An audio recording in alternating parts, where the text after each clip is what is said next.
Começa agora o programa que dissipa mitos e enfrenta até os temas mais difíceis do mundo da cerveja. Apresentado pelo grão-mestre das piadas ruins, Henrique Boaventura. Posso falar a besteira que eu quiser aqui, que tá tudo em casa. Na companhia de pessoas mais inteligentes que ele. Esse é o Braçagem Forte. Alô, noite, Henrique Boaventura aqui, e diretamente dos estúdios da Pint Network. Só muda, repete e melhora quem anota. E para me ajudar a falar sobre qualidade, né, criar a cultura de qualidade no mundo cervejeiro, eu tô aqui com o Alexandre Esber, da Academia da Cerveja. Por favor, Esber, dá um oi pro pessoal. Oi, pessoal. Oi, Henrique. Prazer estar aqui. E sabe quem também está aqui, Esber, na minha mais alta estima, são os nossos queridos apoiadores e apoiadoras do Braçagem Forte, que tem vários benefícios a nos apoiar. Temos sorteios de equipamentos, livros e merchans exclusivos, participação no melhor grupo WhatsApp cervejeiro do país, acesso ao Jogando Forte, que é a nossa iniciativa de treinamento e aperfeiçoamento de avaliação de cervejas. E se tu quiser ter acesso a tudo isso, faça como Alan George, Felipe Augusto Kintzer, Luiz Henrique de Camargo, Guilherme Zaniol, Thiago Fernando Dias e um séquito de outras pessoas mais que nos apoiam pelo Apoia-se. O link é apoia.se/braçagem-forte. O link vai estar aqui no post.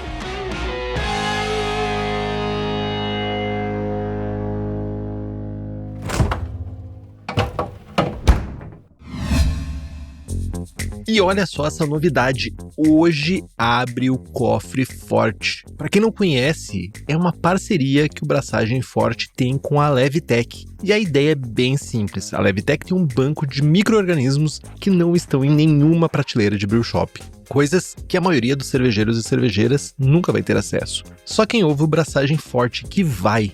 E a levedura dessa edição de reabertura é uma Belgian High Gravity que nunca foi propagada antes. Então, se você quiser fazer um clone de uma Westmalle ou qualquer outra trapista de verdade, essa cepa tem tudo o que você precisa. Essa é uma ação exclusiva para os ouvintes do Braçagem Forte. E se você é apoiador ou apoiadora, ainda tem 17% de desconto exclusivo para você. Se ainda não é apoiador ou apoiadora, mas quer aproveitar o desconto, vire apoiador agora que na hora você já vai receber esse cupom. Então acesse já braçagemforte.com.br/cofreforte para garantir a sua levedura exclusiva. O link também está na descrição do episódio e em todos os lugares.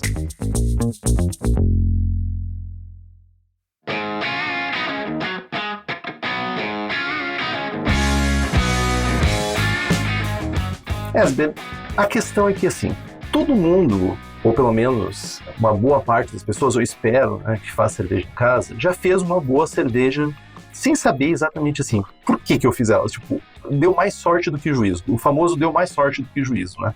Só que a grande questão é que toda vez que a gente não consegue repetir alguma coisa, toda vez que a gente tem a sorte de gerar um produto, e aí o produto, qualquer produto, né?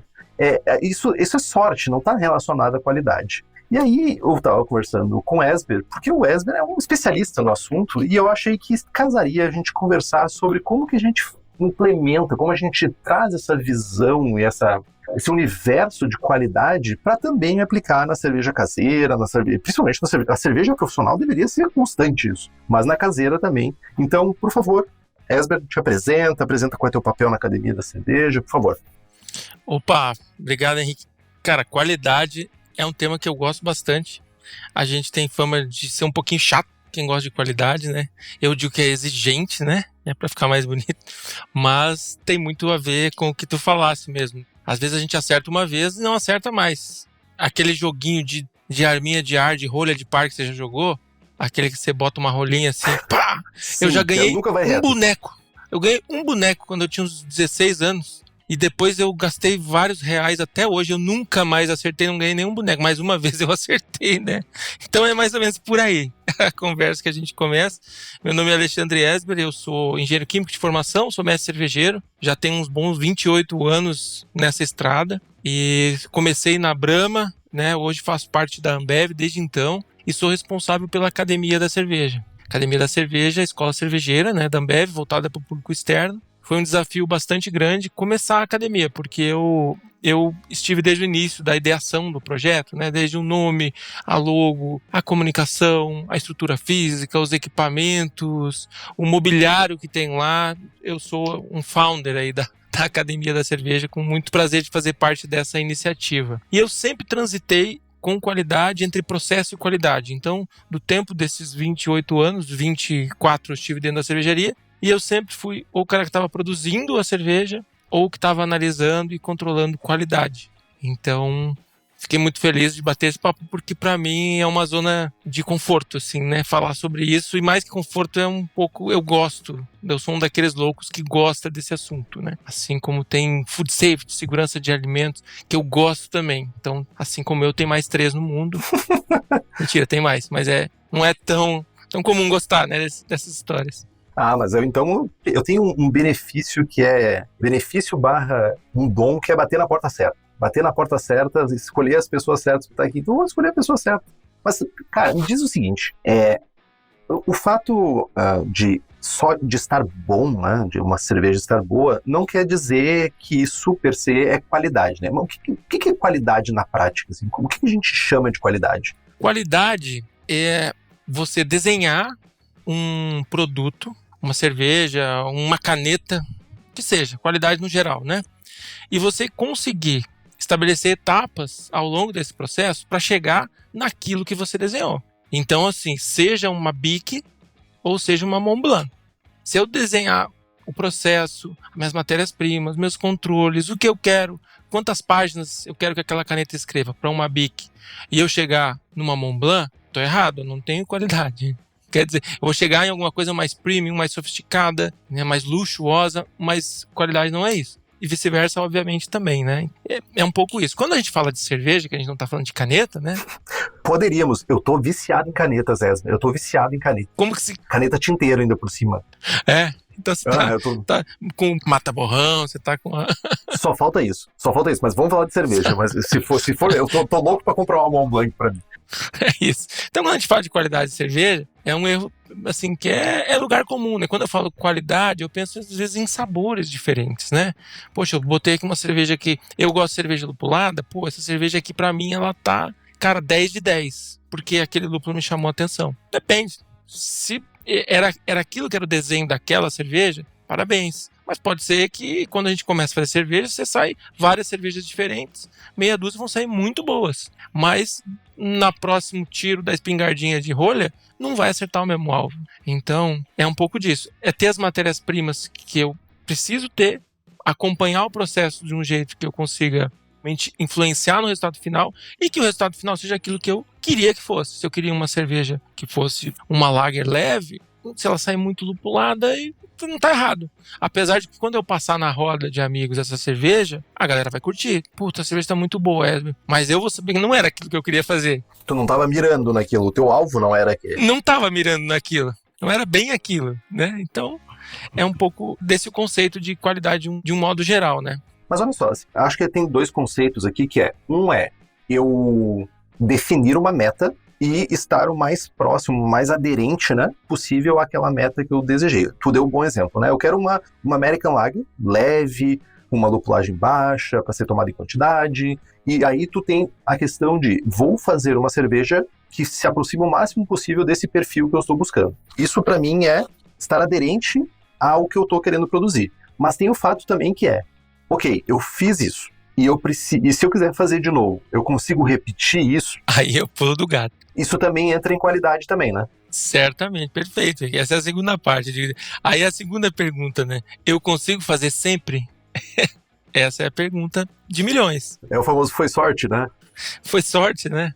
Esse fazer sempre, aí eu acho que é o grande gap, o grande pulo que, né, o amador, para quem começa a se interessar como cerveja, como vida, como profissão, como profissional, esse é o pulo, né? Porque eu vou ter que fazer sempre a mesma cerveja que eu desenhei. Não é preciso sempre a mesma receita, mas se eu tiver 10 receitas, as 10 vão ter que ser reconhecíveis pelo meu público consumidor na medida que ele abrir a garrafa, ele tem uma expectativa, né? Sim, Ele tem aquela expectativa, eu tenho que atender aquela expectativa. e é muito raro hoje em dia no mercado, né, uma cervejaria que funcione somente na base de ineditismo, né? Repetibilidade, principalmente nas big players, é base, né? É base porque a criatividade, ela tem que ter muitas hipóteses para tu testar. Então tu testa vários produtos, testa, chegou em 5 produtos que foram melhor avaliados, daí tu chega em 4, 3, 2, 1, chegou naquele produto. Aquele produto eu não preciso mais testar em cima dele. Eu preciso garantir que todo dia ele sai igual. Aí entra o controle de qualidade, que é o que a gente está falando. Uhum. E não precisa ser uma coisa mega, super sofisticada no início. Então, se falar do caseiro, eu preciso pelo menos, porque, cara, tem um encantamento, a paixão do início. Sempre. Que nem quando a gente começa a cozinhar alguma coisa, né? Eu nunca cozinhei nada, vou fazer um ovo. Poxa, eu sou capaz de fritar um ovo. Lá com 10 aninhos, o moleque já frita. Isso é bom por si só. Eu me reconheço capaz de fritar. Pô, eu consegui fazer uma cerveja, bicho. Só de eu conseguir já é uma vitória. Eu não tinha nem muita ideia como fazer. Isso é uma paixão. Eu faço 1, 2, 3, 4 vezes. Posso fazer cada vez uma diferente, tá tudo certo, meus amigos gostaram. Aí chega uma hora que eu digo, tipo, pô, mas será que eu conseguiria fazer isso como um modo de vida? Eu quero me profissionalizar? Será que eu consigo? Aí muda a chave. Aí é outro papo. Porque eu passo do amador, que eu não tenho um vínculo de desenho da minha vida profissional com isso, pro profissional, que é que, tipo, eu pretendo ganhar a vida com isso, ou com uma parte disso, ou com uma... E aí muda um pouco a figura. Porque aí qualidade é meio que aquele rally de regularidade. Uhum. Então, você tem lá tanto tempo para chegar em tal lugar, não adianta você pegar o melhor equipamento do mundo, né, no rally de regularidade, não adianta você ter um carro que mais corre, não é sobre isso. Você tem que ter os steps, você vai chegar naquele horário de ser regular. E aí você não precisa ter o melhor carro de todos, às vezes você tem que ter mais planejamento, saber aonde você quer chegar e começar a usar isso para dar constância nas tuas produções. Mas eu não quero fazer isso, para mim é hobby. Tudo certo, eu também tenho vários hobbies. Eu vou lá pegar meu violão, minha guitarra, começar a tocar. Eu não preciso, não sou profissional, não preciso fritar na guitarra. É o meu momento de descompressão. E tá tudo certo. Agora, se eu quisesse começar a viver disso, eu vou ter que estudar escala, eu vou ter que começar a me aprofundar nesse assunto, me dedicar algumas horas para aprender por dia. E com a cerveja, nada muda. É na mesma pegada. Quer sair do faz porque sempre fez e realmente entender o processo cervejeiro? Então fica ligado, abriu a turma 2026 do curso de Tecnologia Cervejeira da Academia da Cerveja, em parceria com a VLB Berlim, uma das maiores referências do mundo em ciência cervejeira. E aqui tem um diferencial importantíssimo, é o único curso fora da Alemanha com certificação oficial da VLB. O conteúdo vai da matéria-prima até os processos produtivos e controle de qualidade, com uma abordagem bem técnica e aplicada. As aulas são online entre os dias 11 e 29 de maio, sempre à noite. Se você quiser evoluir tecnicamente de verdade, vale muito a pena dar uma olhada. As vagas são limitadas e o link está na descrição desse programa. Tu trouxe uma parada interessante. Tem gente que tem vocação, tem o dom, tem, sabe, pega as coisas muito no ar. Tipo, tem gente que é virtuosa de guitarra. Tu usou um bom exemplo na guitarra, violão. As pessoas simplesmente pegam o violão, nunca tocaram aquela desgraça, vão lá e tocam uma música, tiro de ouvido, coisa que eu não consigo fazer na minha vida. Eu fico feliz quando eu acerto uma nota correta e quando eu consigo fazer a batida certa e não errar o tempo. Mas, quando a gente fala de cerveja, tirando esses momentos de sorte ou que a gente segue direitinho uma receita, eu entendo que a qualidade para o profissional é primordial. Mas para o caseiro também é uma maneira... Tu deu um exemplo também legal que é... Poxa, eu fiz 5, 6 cervejas. Eu pensei assim, pô, mas aquela outra cerveja... Eu queria repetir aquela cerveja, ficou tão boa aquela cerveja que eu fiz. Vamos repetir ela? Tu vai lá e faz ela e tá totalmente diferente, né? E aí eu acho que entra essa parada de que entender, medir, regular, aferir, anotar, escrever, tudo isso entra também no mundo caseiro, assim como primordialmente no mundo profissional. Perfeito. Assim, pro caseiro, tem algumas coisas que tem um custo-benefício muito, muito alto e que dá para fazer e que vão garantir que ele continue encantado por fazer aquilo que ele está fazendo. Né? Pegando a analogia da música, se ele não tiver afinado, ao menos, ele nunca vai ter prazer naquilo. Da mesma maneira, se eu conseguir fazer uma cerveja boa de sorte na primeira vez, por muita sorte, e eu fizer mais 3 vezes e sair uma porcaria, eu vou abandonar o barco em algum momento. Dizer, cara, não tá dando, né? Por falta de motivação, porque você fica feliz quando a coisa dá certo. Você foi lá, fez, deu certo, você fica felizão. Sim. Fez a segunda vez, não deu, terceira, quarta, eu digo, putz, deixa eu olhar um outro. Não sei, não tô muito... Então, tem que dar minimamente certo pra você continuar correndo ali na roda. Girando a roda. Girando a roda. Então, assim, o primeiro ponto que eu acho que é fácil é limpeza. Tipo, a gente tá fazendo um alimento. Então, limpeza. E a gente, às vezes, subestima um pouco isso. Todos os equipamentos limpos, como se eu às vezes brinco que é como se eu fosse tomar uma injeção na veia. Eu não vou pegar uma agulha que não tá bem limpa, eu vou passar álcool, eu vou passar uma água sanitária no braço, eu vou querer ver se a pessoa que vai me aplicar tiver com uma higiene pessoal, já não for muito com a cara, tipo, ô, bicho, calma aí, tem outra enfermeira. Tipo, você tá fazendo isso você tá inoculando uma levedura num moço cervejeiro, então, assim, encarar como a limpeza, que é uma coisa muito importante. E eu acho que uma coisa que são coisas baratas também. Você pega assim, fazer o teste de iodo. Uhum. Cara, não tem como você fazer sem fazer o teste de iodo. Cara, um teste de iodo é 15 pila, 20 pila. A pila universal, né? A gente fala. Pila é a moeda corrente aqui do Rio Grande do Sul, gente. 20 reais, vamos falar aí. 20 reais, é melhor. Aqui a gente tem uma corrência, chama pila, que ela equivale a 1 para 1 com reais. É isso. Não é com dólar, é com real. Mas custa 20 reais, que é um teste que vai dizer realmente se o teu amido sacrificou. Porque se isso não acontecer, tudo que tu fizer dali pra frente vai só te frustrar. A cerveja vai sair tudo, não vai fermentar, vai ficar adocicada, tu não vai conseguir ter uma fermentação. Então, isso é uma coisa que precisa ter, vale um passo tipo 1, que te disse minimamente a tua mistura funcionou. Foi bem. Então, isso funcionou. Junto com isso, já pega ali uma amostradora, a cubetinha, aquela que tem com 6 ou 7 ou 8, né, ranhuras ali, os lugares para você fazer o teste da amostra. Porque se cada vez você pingar o iodo numa superfície diferente, daqui a pouco você não sabe se ele virou, se ele não virou. Então a porcelana branquinha ali, um azulejo qualquer, mas que seja no mesmo lugar para você acostumar teu olho a ver. Então são pequenos hábitos para tu começar a ter repetibilidade, que é o difícil, disso que a gente está falando. Isso é muito fácil, não é difícil você fazer para ter. Acho que são as principais dicas, claro. E aí, se eu quiser investir pesadamente, eu gasto 70 reais e compro um refratômetro. Que aí sim, cara, daí tu vai saber quanto de açúcar tu conseguiu disponibilizar na postura. E aí, com airlockzinho na fermentação, pra ver se ela tá... E pra não contaminar, assim, é pouca coisa, se tu for ver. São poucos itens pra você... Mas já é um começo de conversa. Sim, tem uma coisa que fica muito expressivo no que tu trouxe, Esber, que é a questão de a pessoa que faz cerveja e que se frustra e não consegue fazer, não quer continuar. E o que acontece, parece que acontece muitas vezes, né? A pessoa que começa a fazer, ela vai lá, olha um vídeo, 2 vídeos, escuta o Braçagem Forte, vai lá ver um vídeo do Beer School, vê um do Leandro, do Cerveja Fácil, e só que às vezes ela se deslumbra, não, vou gastar um monte de dinheiro aqui, vou comprar equipamento, não sei o que, e não foca no básico. Daí eu sinto que as pessoas que se frustram, elas ficam ou as que se preocupam de menos, ou as que se preocupam demais. E aí gera essa frustração que as pessoas acabam não persistindo no hobby, que depois pode virar, né, uma questão realmente profissional, porque elas focam talvez nos pontos errados, né, ou talvez colocam energia nos lugares que vão dar menos resultado, de certa forma, sabe? Tu falou isso e eu fiquei pensando que parece ser esse o cenário pra mim, sabe? E tudo é expectativa, né? Então, assim, tu cria uma expectativa muito alta e às vezes tu cria uma expectativa muito alta que vai dar muito certo, que a tua cerveja vai ser fantástica, que vai, né?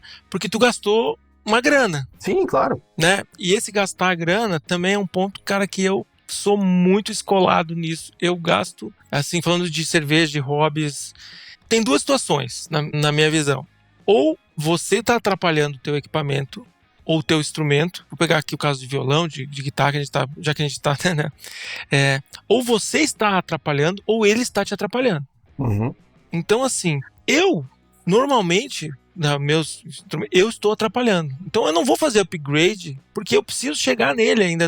Então, assim, às vezes, uma panela, se eu conseguir medir a temperatura, se tiver um termômetro, e conseguir minimamente que ela faça ali as rampas, se eu comprar um equipamento muito mais caro, eu vou estar talvez investindo em capacidade, em velocidade, mas não em controle. Controle de processo, isso desbloqueia capacidade de eu fazer mais vezes mais rápido, mas não me desbloqueia qualidade. Isso não é qualidade. Qualidade é eu pegar essa mesma panelinha velha, pegar um instrumento que a humanidade tem há muito tempo, que é uma caneta, um lápis apontado e um papel. E nesse papel eu vou escrever o horário que começou, a temperatura que estava, e aí eu vou escrever o horário que chegou em 50 graus, digamos que seja essa minha rampa, e a temperatura chegou em 50. E eu vou pegar esse termômetro e vou medir.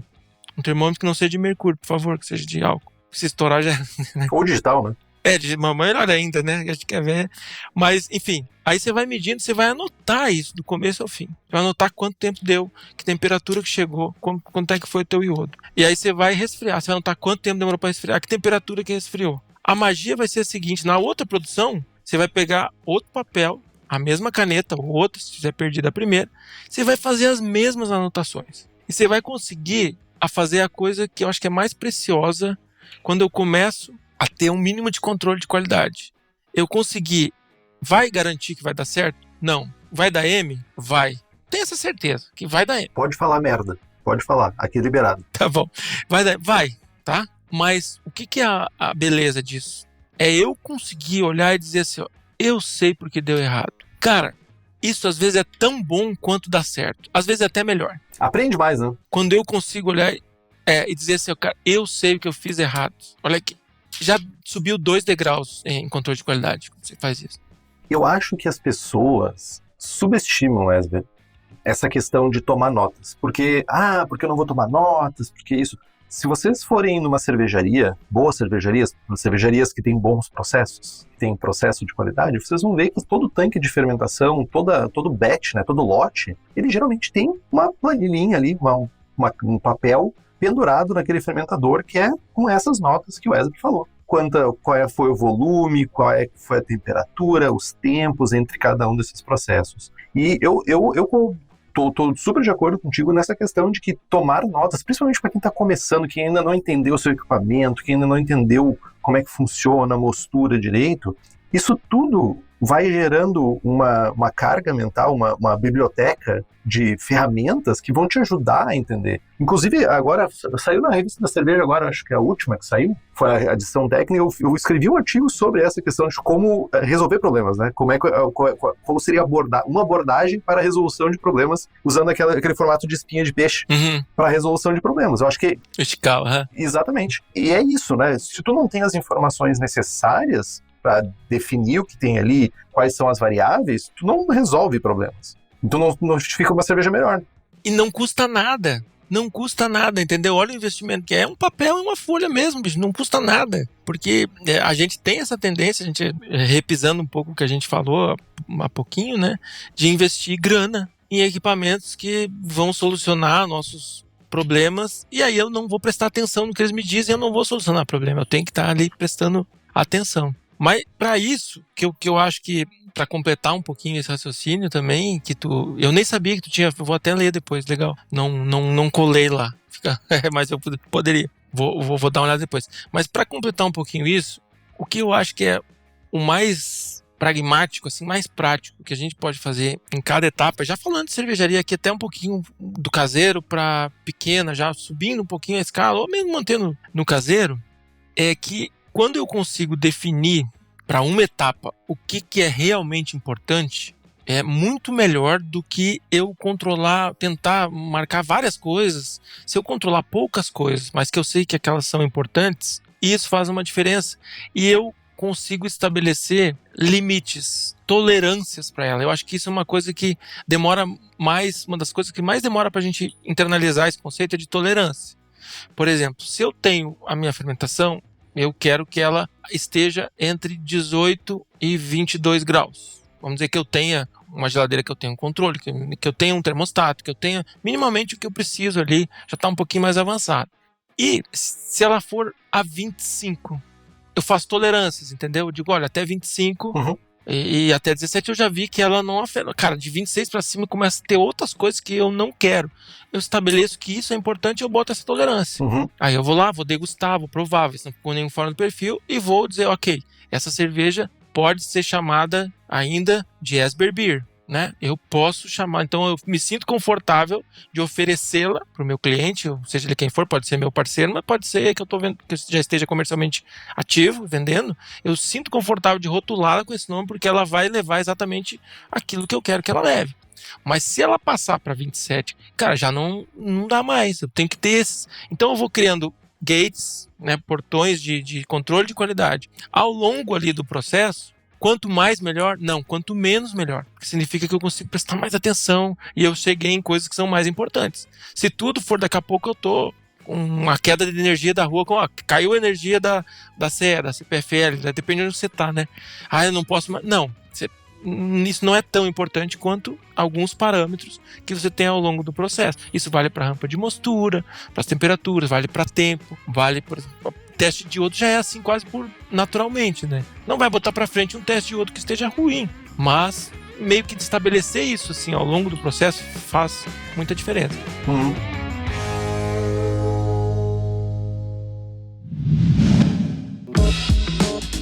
Pílulas de Conhecimento, apresentado por Levitec. Tem um momento muito específico na vida de quem estuda a produção de cerveja, quando a teoria começa a fazer sentido dentro do fermentador. Mas isso só acontece quando a sua levedura faz o que deveria fazer. Uma cepa de qualidade responde às condições criadas pelo cervejeiro com previsibilidade, te permitindo chegar no resultado desejado. A Levitec tem as melhores leveduras, com cepas para os mais variados estilos. Essa é a ferramenta certa para quem quer combinar criatividade cervejeira com consistência técnica.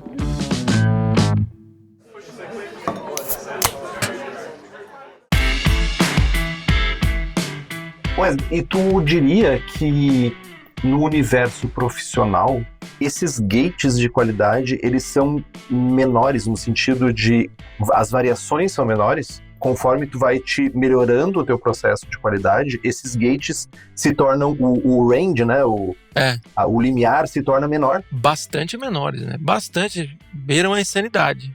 Assim, eu que fui gerente de qualidade bastante tempo, cara, beirando a insanidade. Pô, de amargor tu vai poder ter mais um ou menos um. De IBUs, no caso, aferidos com laboratório. No máximo, de IBUs, aferidos em laboratório no final e assim você vai tendo, de temperatura você tem meio grau de mostura, no máximo, meio grau já tu tem que estar, porque isso é muito importante, meio grau para cima ou para baixo, era isso. Então assim, você vai fazendo esses cheques ao longo do processo, porque você tem equipamento para isso, aí você não só equipamento, né? Você tem equipamento, você tem metodologia e tem rotina para acompanhar isso. Gente para ficar acompanhando o tempo todo.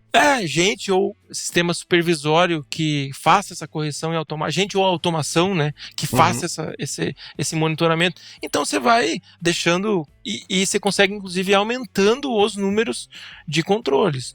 Por exemplo, nas cervejarias Ambev são 370 itens de controle medidos para uma cerveja sair. São 16 degustações. Desde a água entrando até a cerveja estar na garrafa? Isso, são 370 pontos de controle, de medida de análise. Aí você tem muito mais dados. Dados são imensamente mais. Eu não estou falando tipo temperatura de fermentador, que é essa média automática. Estou falando analiticamente. Então você tem do malte até... E são 16 degustações antes de sair. Então você degusta água antes da mostura. Aí você degusta mostura, mosto frio, entrada de fermentador, saída de fermentador, centrifugada, antes da filtração, depois da filtração, TP, pasteurizado. Você faz um pente fino. Degustação, realmente o ser humano degustando? Degustações, são 16 degustações. Caraca, 16 degustações dentro do processo da cerveja entre a água e a garrafa. É para a mesma cerveja, né? Não, sim, para a mesma cerveja são 16 pontos de degustação desde a água. Impressionante. Sim, exatamente. Caracas, não tinha essa visibilidade. São muitas análises. Por quê? Porque isso, eu acho que falando da tecnologia disponível, voltando um pouquinho pro caseiro, esse é o principal, além da folhinha de papel e desses minimamente, né? É o sensorial mesmo, né? A degustação, porque esse você pode ser extremamente competente avaliando cheiro. Se cada malte que você vai usar saquinho de lúpulo, você sempre pegar, cheirar, provar, entender ele antes de usar, vai chegar a 6 meses, você tem uma biblioteca interna de controle de qualidade ali já. Tu já pega no flow ali o que tá acontecendo. Exatamente. O que está acontecendo? Isso não custa nada. Mas eu tenho que ter essa curiosidade de querer entender um pouquinho mais. Posso fazer anotações daquele malte, daquele lúpulo. Tá, mas agora tu me deixou com uma pulga atrás da orelha. Agora tu abriu uma caixa de Pandora pra mim. Tá, mas são 16 pontos. Aí digamos que, sei lá, tu falou de água e depois da mostura inicial. E se eu pego um ponto fora? Eu, como avaliador, a pessoa que tá avaliando ali, se eu pegar um ponto fora, o que acontece imediatamente? Por exemplo, no final da mostura eu notei uma característica diferente de malte nesse lote aqui. O que toca uma sirene, desce a galera da brigada de incêndios e... Não, desce a SWAT. Não. Mas para todo o sistema de qualidade assim, de grandes, de empresas maiores, tu tem um manual de qualidade desenhado, né? E a gente está falando de excelência de qualidade. Então, tu tem os diferentes pontos com diferentes tolerâncias e tu tem que tipo de defeito. Tu vai ter uma mostura que tu degustou que ela tá, com caráter mais açucarado do que a anterior. Ok, tu tem mais 6 fabricos para encher o tanque, tu pode compensar um pouco no outro, tu pode ver o que aconteceu, mas isso não é... Aí eles são divididos por criticidade também. Vão ter itens que são parâmetros de controle, né? Itens de controle liberatório, itens de controle críticos. Você degustou em qualquer momento, você sentiu que tem um residual como se fosse óleo, graxa, qualquer coisa que não deveria estar ali, mas ralo, joga fora, vamos ver o que aconteceu, para tudo. Interessantíssimo. Você pegou uma espuma que ela estava 1 centímetro abaixo do que é o ideal. Não, ok, vamos entender o que é, mas isso é ok, né? Não vai comprometer o produto e vamos investigar. Assim como você tem no próprio engarrafamento. Você pegou a datadora, trancou lá uma tinta de alguma coisa e não conseguiu ler a data corretamente. Você não pode botar esse produto para fora porque o consumidor tem que ver a data, vai despejar esse produto. Então, para cada item, tu tem hierarquias de importância e de tolerância que já conversam com isso. E aí, como tem, 130 anos fazendo isso, desde, né, aqui no caso da Brahma, desde 1800, já tem uma literatura e uma expertise grande, né, uma equipe dedicada para isso. Mas é que isso é legal, Wesley, porque é que, de certa forma, tu trouxe um ponto interessante que é, talvez para as pessoas que não estão no meio e que ainda vão entrar nesse meio, né, do profissional, as pessoas têm a visão de que aquelas plantas cervejeiras grandes que a gente vê geralmente em beira de estrada, que elas quase funcionam por si só, sabe? A pessoa ali dentro é mais uma engrenagem, ela não tem esse fator sensorial importante. E o que tu trouxe agora, referente à qualidade de processo, é o contrário.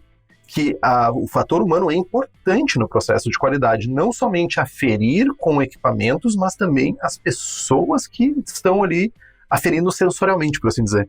É importantíssimo, importantíssimo. Sei lá, coisas que a gente talvez, né, não imagina assim, por exemplo. Eu vou entrar com um novo fornecedor de latas, né, um lote novo de latas. Essas latas são degustadas todas. Você vai lá, bota água, deixa 48 horas, 40 graus, agora não lembro, mas faz tempo, a cabeça tá... Mas sei lá, 40 graus, 40, 45, 2 dias, elas com água fechadas. As latas novas. Aí você vai fazer um painelzão cego, né? Ninguém sabe que lata é nova, com latas já pré-aprovadas, que passaram pelo mesmo procedimento, um triangular, blindado às cegas, e elas têm que ser tão boas, quer dizer, que não dá gosto nenhum, né, na cerveja, como as outras que já estavam aprovadas. E aí você tem vários desses procedimentos e é tudo no sensorial. Tem coisas que não existe um equipamento que consiga substituir o sensorial humano. Não existe. Para quem já teve a oportunidade de ir numa fábrica, seja da Ambev, seja de qualquer outra, é muito legal, porque a visão que eu tinha era diferente, eu confesso. Eu também fui pego de surpresa, porque tu chega lá e é 1000 canos, e é 1000 sensores, e a luzinha acendendo, e a luzinha apagando. A central de controle parece uma usina nuclear, assim, porque tu vê um monte de coisa, e todo mundo tentando tirar foto da receita da Brahma, todo mundo tentando tirar foto do que vai de lúpulo, o que vai de malte, não sei o quê, e tu acha que aquilo ali é menos humano. Mas a gente, de novo, eu ressalto a importância do fator humano na qualidade, né? Não somente dos equipamentos é um somatório, né? É um somatório de coisas. Totalmente. E assim, que nem eu te falei, são 16 degustações para um produto. E claro que, tem um time, né? Não é só o mestre cervejeiro que degusta, obviamente, então tem um time Sim. para poder degustar. É uma amostrinha pequena, são 30 ml por amostra, é toda uma gestão até de passional mesmo, né, para que isso aconteça de uma forma saudável. Mas tem escala de degustação, então assim, nunca fica sem degustador, você sempre tem um número mínimo, tem uma escala, que nem escala de plantão, tem escala de degustador, então tem que estar tantos na cervejaria. Porque as fábricas não param, né? Não param, então você tem ali um público que está sempre fazendo isso para garantir que esteja dentro dos conformes, né? E aí, puxando o gancho aqui, que eu acho que é falando de degustação, para quem está começando a fazer cerveja em casa e que passa da fase, né, de cara, quero dar o próximo passo, além de tempos, temperatura, anotar, eu acho que degustadores assim honestos são um ativo muito, muito importante. Então, se você tem conhecidos, amigos, funcionários, se já for uma empresa, né, mas tem que ter uma criticidade ok, sabe? Não pode ser, não tem que ter medo de dar notícia ruim, tem que falar sobre o produto, cara, conhecer o perfil, que é uma coisa que é super tranquila de fazer, a galera não faz muito. Por exemplo, você foi lá, você fez a tua cerveja, você conseguiu repetir ela minimamente, não tá bem igual, mas tem uma carinha lá que você conseguiu reproduzir. Tem um pouquinho de reprodutibilidade. Escreve um pouquinho o que ela é. Olha, ela é para ser sensação de boca, né? Média, corpo médio. Aqui a cor é para ser amarelo palha, vamos dizer que seja. A espuma bem consistente. Ela tem um pouco de frutado. No final dela é seco. Não tem retrogomo. Escreve minimamente o perfil da sua cerveja. Isso faz uma diferença danada. Porque quando tu dá a tua cerveja para degustar, entra para ti mesmo, que tu esquece as coisas, cara. Tu fez. Sim. Mas nesse painel, que as pessoas leem e degustam a tua cerveja, tu vai passar uma das piores sensações que tem, é que daquela rejeição, né? Sabe? Da dizer assim, cara, não tá assim como tá escrevendo aqui. Dá uma doída no começo. Aquela cara murchando, tu quer dizer, aquela cara dá uma vai murchadinha sumindo. assim.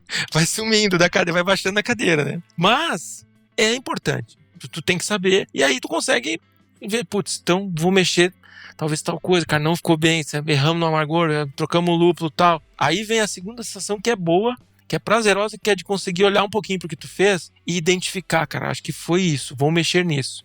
E quando tu mexe e a tua cerveja fica pronta e dá certo, cara, é muito bom. E é bom no sentido mais... É tipo, vamos lá, tu tá fazendo bons comparativos com a música, né? É bom no sentido de, porra, tá igual. Porra, tá próximo, porra, o sentimento tá igual da música, sabe? Isso é meio mágico mesmo. E você está ouvindo esse episódio já pensando em abraçar uma cerveja, você pesquisou loucamente, você sabe, não precisa usar equipamento antigo e ultrapassado, tu pode usar os equipamentos da Easy Brew, com uma linha completa de equipamentos, acessórios e insumos, eles atendem desde o cervejeiro caseiro iniciante até a produção profissional. Está com vontade de produzir, mas com pouco tempo ou espaço, você precisa conhecer a nova K60, o equipamento Double Vessel que ocupa o mesmo espaço de uma single, conta com várias automações e ainda tem uma versatilidade enorme. Ela faz de 15 a 50 litros e tem a capacidade de processar grande volume de malte, fazendo das Sessions até as High Gravities. E o nosso ouvinte ainda tem 10% de desconto com o cupom Braçagem Forte, tudo junto. Entre agora no site easybrew.com.br para escolher o equipamento que melhor atende às suas necessidades. Easy Brew, cerveja sem perrengue. Mais uma perguntinha aí, tu já deve ter acompanhado muitas pessoas que estão nessa transição profissional, né?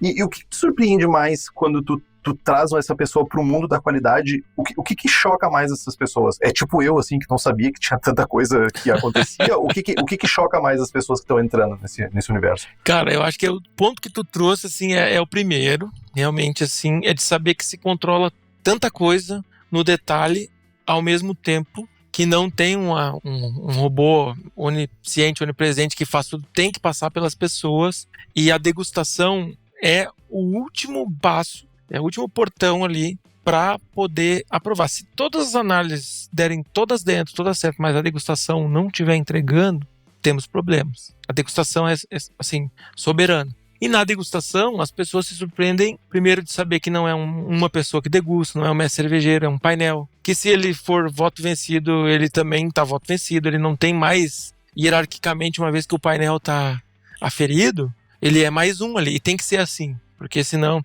as pessoas se surpreendem de saber que nessa degustação, por exemplo, quem tem mais autoridade na mesa fica por último, nunca fala primeiro. Então, porque a degustação é um processo que é influenciável por natureza. Muito. Para quem julga concurso, sabe muito bem disso. Então, assim, não falar nada, assim, não... Nem, cara, assim, tu toma uma cerveja e fala... Cara, todo mundo vai ficar procurando aquela cerveja, alguma coisa errada, ou muito boa, ou muito ruim. De saber que tem aleatoriedade nas amostras, que elas nem levam um nome, elas levam um número aleatório, que não é nem 1, 2, 3, 4, 5, porque eu gosto do número 8, eu vou lá e vou dar nota alta para 8. Ninguém vai fazer isso. Conscientemente, não. Mas se tiver uma xícara de café vermelha a xícara, eu vou achar melhor que a azul, que eu sou colorado, e tu vai achar talvez a azul, apesar de sermos meio não praticantes nesse momento, já entramos em acordo sobre isso. Já entramos nesse acordo. Mas a gente é influenciado. Então, os números é 784, 423, para você já dar a nota. Os testes que tem vários tipos de testes, tem triangular, tem teste de preferência, teste descritivo, falando só de sensorial. Acho que essa é uma coisa que surpreende. E o que surpreende quando a gente começa a passar um pouquinho a chave do amador, da paixão, de acertar a receita, ver que é capaz de fazer, para tentar repetir e depois indo para a parte profissional, quando eu vou me tornar um cervejeiro profissional, quando eu quero trabalhar com isso, quando eu começo a ir para a indústria, é o tamanho do guarda-chuva.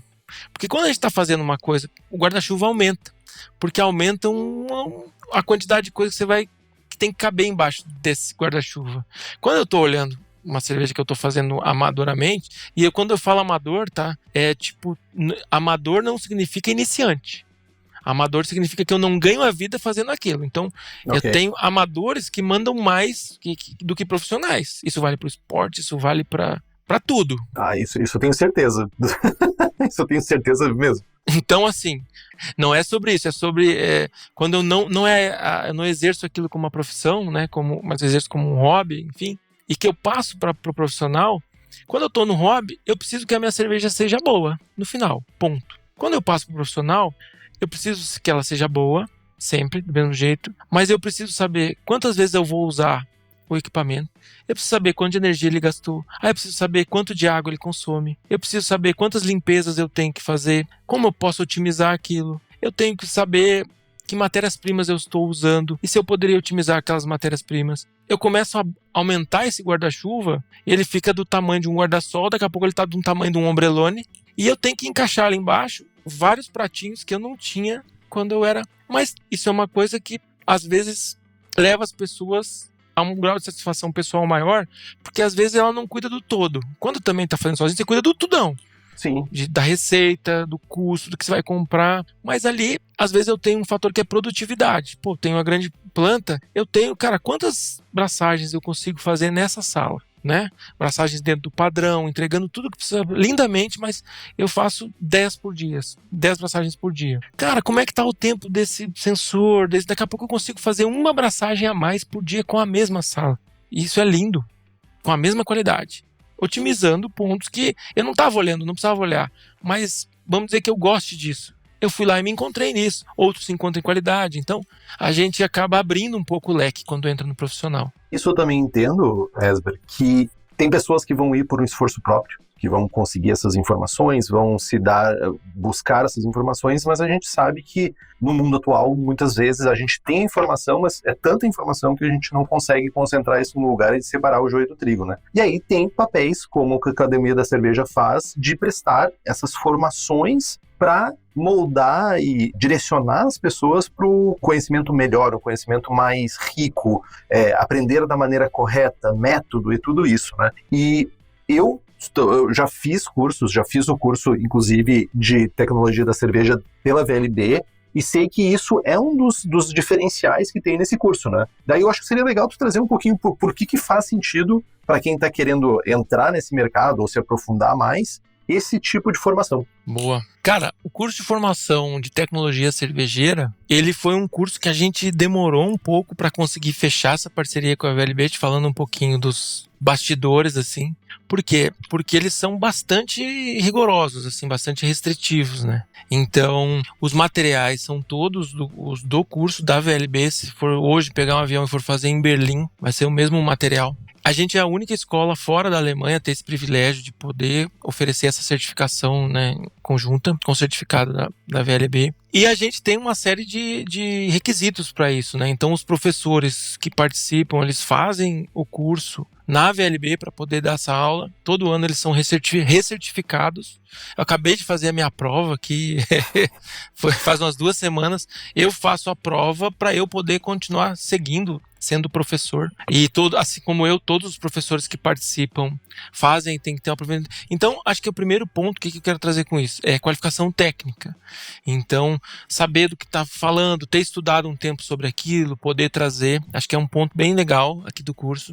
Não é para quem está começando do zero, definitivamente não é para quem está começando do zero. Não é, o público-alvo não é para quem começou. Assim, o cervejeiro caseiro, que ele já está migrando para olhar isso mais avançado, né? Um cervejeiro mais avançado, que está quase migrando para ter a micro, para participar de uma micro, ou está querendo entrar como profissional, é bacana. Para o iniciantão, assim, eu acho que talvez não seja, ainda tem alguns passos para dar, sabe? Uhum. Para quem é de micro cervejaria, certamente, porque aí tem otimização de vários pontos, tem teoria, né?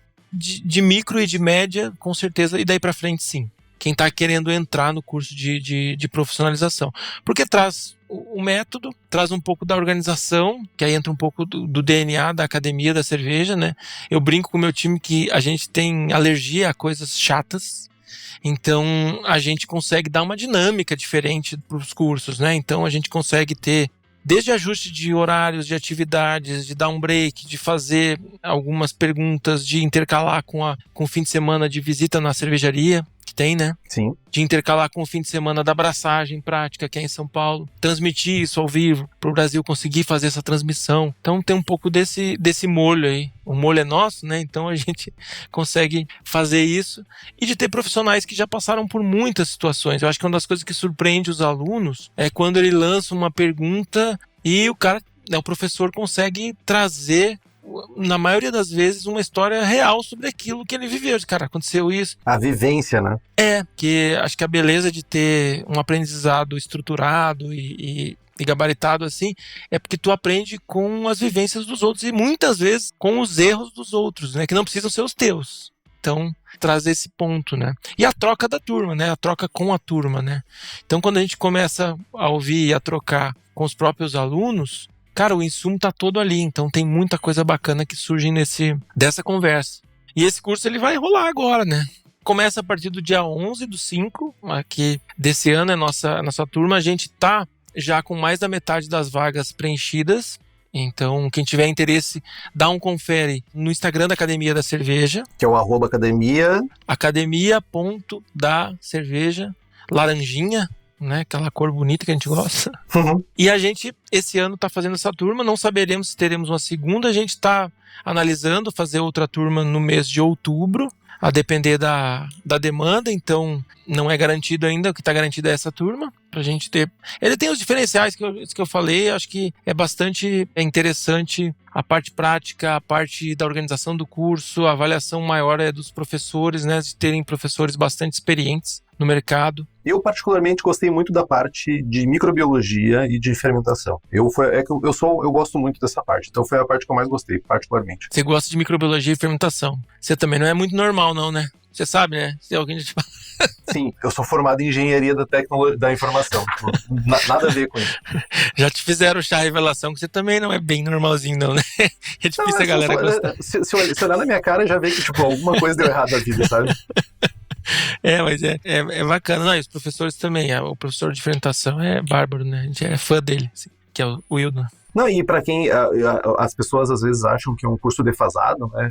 No curso da VLB já está se falando sobre os novos fermentos usados para fazer cerveja sem álcool. Então não é um curso datado, por assim dizer. Ele é um curso atual, né? É um curso realmente com tecnologias atuais, né? Não é coisa datada. Não é o Kunze da década de 80. Apesar de que, porra, Kunze é Kunze, né?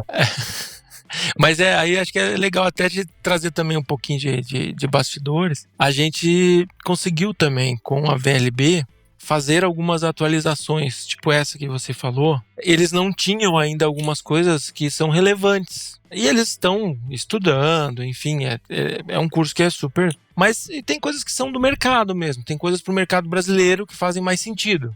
Tem coisas que... A legislação da água na Alemanha. Se você for fazer o curso em Berlim, vai ter isso. Eu não preciso ter isso aqui. Então a gente conseguiu validar algumas coisas também extras, como essas que você citou, para que pudessem fazer parte do curso. Então nos dá uma manga para atualização também, que é o melhor dos mundos, assim, né? Conteúdo super... Esse também... Foi bom você lembrar isso, que eu também não lembraria de falar. Obrigado.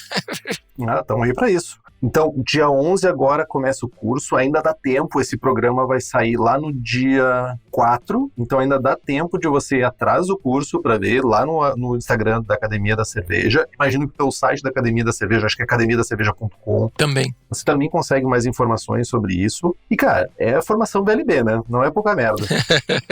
É coisa boa, né, gente? É muita coisa boa. A formação dele é bem bacana, a gente é super feliz. O retorno da primeira turma também foi ótimo, turma cheia, super participativa. A gente tá super animado com... Tava cheio mesmo, quantas pessoas tinha? Tinha mais de 30, eu acho. Tinha, a gente acabou travando para manter uma turma não gigante, né?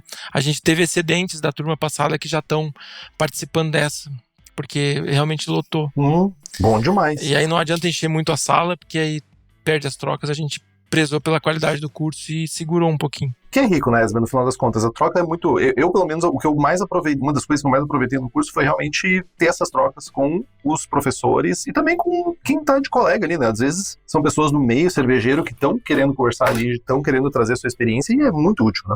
Total. E aí você vê, se tiver algum acesso aí, a gente consegue também, talvez lança um voucher do Braçagem Forte aí, a gente consegue um descontinho aí se entrar em contato aí. Só me lança que eu já lanço pra galera aqui. Se você entre em contato com o pessoal e diz que escutou no Braçagem Forte, que vai que o Esben conseguiu um desconto. Olha aí. Não, pode, se eu vi que fala no Braçagem Forte, não é nem que vai que o Esben, é garantido. Ele inclusive tá tomando notas aqui enquanto falou. Isso significa que ele tá tomando notas assim, ignore o Henrique. Porra, mas aí eu ia ter que blefar muito pra falar isso. E falar, se fosse no Sul, ia dizer que era no truque, ia dizer que era chambão. Quer dizer que tá blefando, que tá dizendo carta que não tem. Não, tá anotando aqui pra gente fazer. Bom demais. Boa. E falando em lúpulo, se você quiser acesso a toda a miríade de lúpulos selecionados pela Hops Company diretamente nas fazendas norte-americanas, safras específicas selecionadas lindamente, entra no site hopscompany.com ou chama a pessoa que já te atende ou ainda manda um direct que estamos começando 2026 e logo tem safra nova para comprar.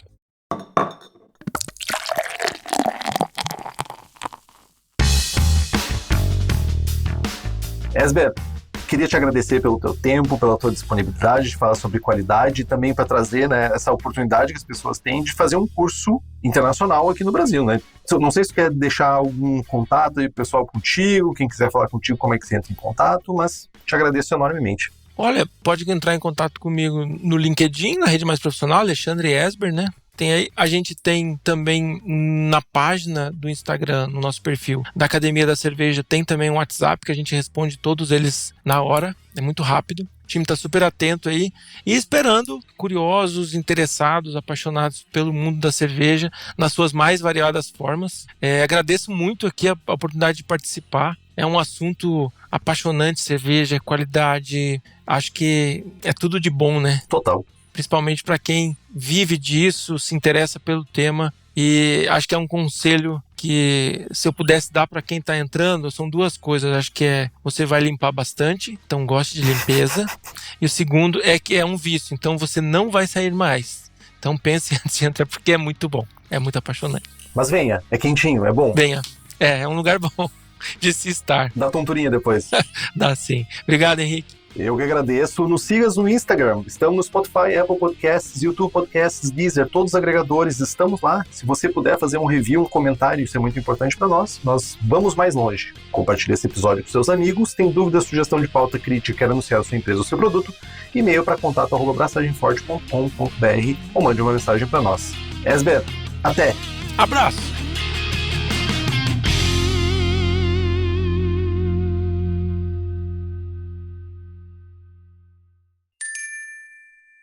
Este podcast é uma produção da Pint Network e está disponível no Spotify, no YouTube ou na sua plataforma de áudio preferida. Na nossa equipe, contamos com a colaboração de Henrique Boaventura, Ludmila Almeida e Maurício TK, sócios e apresentadores do podcast. Também fazem parte do time Gabriel Gurian, na apresentação e redação do blog, Rubens Reis, na edição, Hop Your Media, nas redes sociais, e Laís Andrade, no design.